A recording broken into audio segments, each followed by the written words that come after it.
Bonjour à tous, nous poursuivons avec la 9e Mishnah, toujours du premier Pérec, et nous allons étudier les dinim des Defanot, c'est-à-dire des murs de la Souka. Comme nous l'avons vu dans la première Mishnah, la Souka doit avoir au moins 10 tfachim de hauteur et au moins 3 Defanot, 3 murs pour cette Souka. Est-ce que les Defanot doivent partir du sol et arriver jusqu'au srar ou pas? Ça, nous allons le voir tout de suite dans la Mishnah. La Mishnah nous dit Ameshalshel defanot milemala lemata, celui qui fait descendre.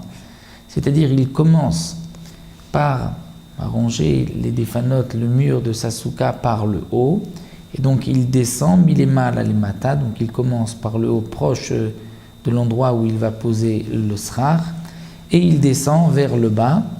Mais il ne s'arrête pas au sol, mais un peu plus haut que le sol. Quel est le din? Imgevoa minaret shoshat tfachim soula. Si c'est haut du sol de 3 tfachim, c'est-à-dire qu'il y a un trou de 3 tfachim, de 3 palmes, environ 30 cm, soula, la souka n'est pas cachère. Parce que les parois n'arrivent pas jusqu'au sol, moins que 3 tfachim, on a le principe de la voûte, c'est comme si c'était fermé. Mais 3 tfachim, c'est ouvert, et puisque un petit agneau peut passer en dessous, donc c'est comme s'il n'y avait pas de dauphin, et la souka n'est pas cachère. Inversement, milemata lemala, si on a commencé par le bas et on monte vers le haut, là même si le dauphin n'atteint pas le srar, à condition ngevoa minaret asarat tfachim shera, si le dauphin est haut du sol, jusqu'à 10 tfachim, c'est cachère, c'est suffisant, même si ça ne monte pas jusqu'au srar. Nous n'avons pas besoin de parois qui montent au srar, mais au moins 10 tfachim.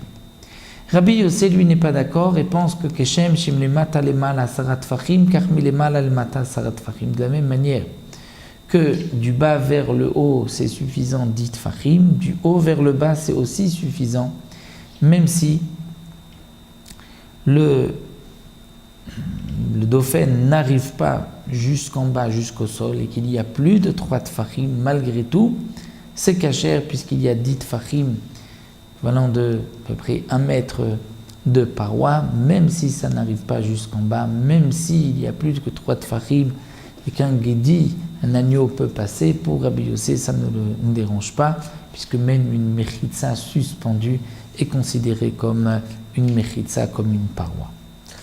Un autre din que nous enseigne la Mishnah, donc jusque-là nous avons vu si les parois n'arrivent pas jusqu'au srar, non, si les parois ne sont pas collées au srar. La paroi arrive jusqu'au srar, mais le srar est décalé et ne touche pas la paroi. Quel est le din? Rik est assez court, mina defanot shloshat tfachim.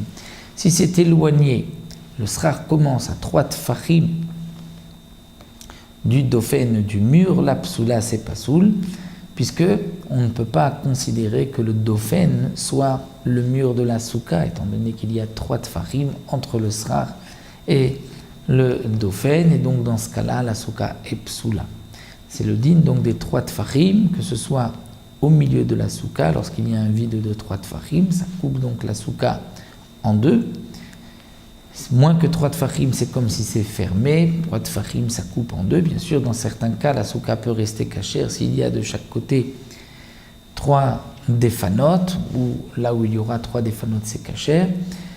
Sinon, sur les côtés, lorsqu'il y a 3 tfachim d'ouvert, de vide, on ne peut pas relier le dauphin, donc on devra regarder s'il y a sans ce mur encore 3 defanot pour que la souka soit cachère. Là, c'est lorsque nous avons du vide 3 tfachim. Lorsque c'est plein mais avec un srar qui n'est pas cachère, là il y a une différence entre le milieu de la souka et à côté des parois de la souka. Au milieu c'est 4 tfachim et sur les murs, à côté des murs, étant donné qu'il y a le principe de dauphin akuma du mur qui penche, que nous verront dans la 10e Mishnah, donc dans ce cas-là jusqu'à même 4 amot, 4 coudées, la souka est kshera, même s'il y a du srar qui n'est pas cachère, proche du mur, et ça nous le verrons Bezrat Hashem dans la 10e Mishnah.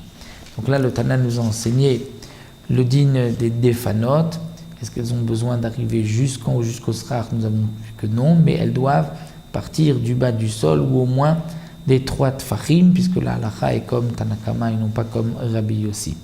Malgré tout, il peut y avoir un espace de moins de 3 tfachim entre le mur et le début du srar, comme nous l'avons vu, puisqu'il y a le principe de l'avoud. Là, nous arrêtons là, on terminera avec la Mishnah suivante, le 10e Mishnah concernant le din de Dofen Akuma.